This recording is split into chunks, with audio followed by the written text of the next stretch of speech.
Hello viewers, welcome to my YouTube channel.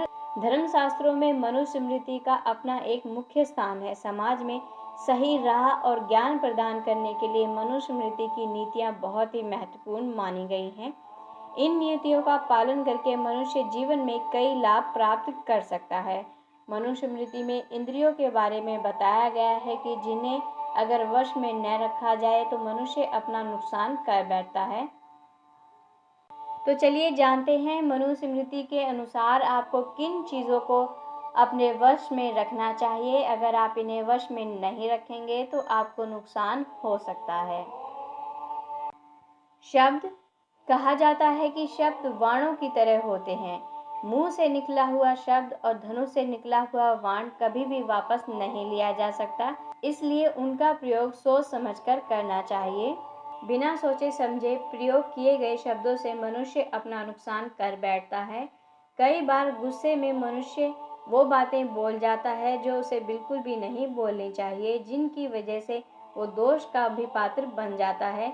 इसीलिए मनुष्य को हमेशा ही अपने शब्दों को सोच समझकर प्रयोग करना चाहिए। रूप। किसी के रूप सौंदर्य से आकर्षित होने पर मनुष्य के मन में उसे पाने की चाहत जागने लगती है। रूप सौंदर्य के वश में होकर मनुष्य हर काम में उस व्यक्ति का साथ लेने लगता है। अपनी आंखों पर नियंत्रण होना चाहिए। हम क्या देखें और किस भाव से देखें, इस बात का निर्णय हमें अपनी बुद्धि से लेना चाहिए। जब इंसान बिना विवेक के अपनी आंखों का उपयोग करता है तो ऐसी स्थिति में वो सही गलत की पहचान नहीं कर पाता और कई बार दोष का भागी भी बन जाता है। रस। जिस इंसान का अपनी जुबान पर काबू नहीं होता, जो सिर्फ स्वाद के लिए ही खाना खोजता है, ऐसा इंसान जल्दी बीमारी की गिरफ्त में आ जाता है। वो हमेशा ही अपना नुकसान करता है। जुबान को वश में करने की बजाय वो खुद उसके वश में हो जाता है। ऐसा इंसान सिर्फ स्वाद के चक्कर में अपनी सेहत से समझौता करता है और कई बीमारियों का शिकार भी हो जाता है। गंध। नासिका यानी हमारी नाक भी हमारी 5 इंद्रियों में बहुत महत्वपूर्ण है। सांस लेने के अलावा ये सूंघने का भी काम करती है। अक्सर इंसान किसी चीज़ के पीछे 3 कारणों से ही पड़ता है, या तो वो रूप रंग और आकृति देखकर, या उसके स्वाद के कारण, या फिर सुगंध के कारण।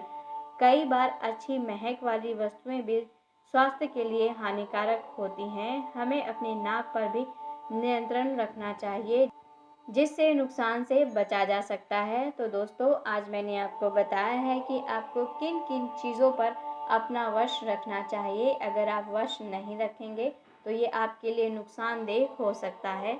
अगर आपको मेरे द्वारा दी गई ये जानकारी अच्छी लगी है तो इस वीडियो को लाइक कीजिए, अपने दोस्तों के साथ, अपने प्रियजनों के साथ इस वीडियो को शेयर कीजिए। इसके साथ ही हमारे चैनल को सब्सक्राइब करना मत भूलिएगा। धन्यवाद।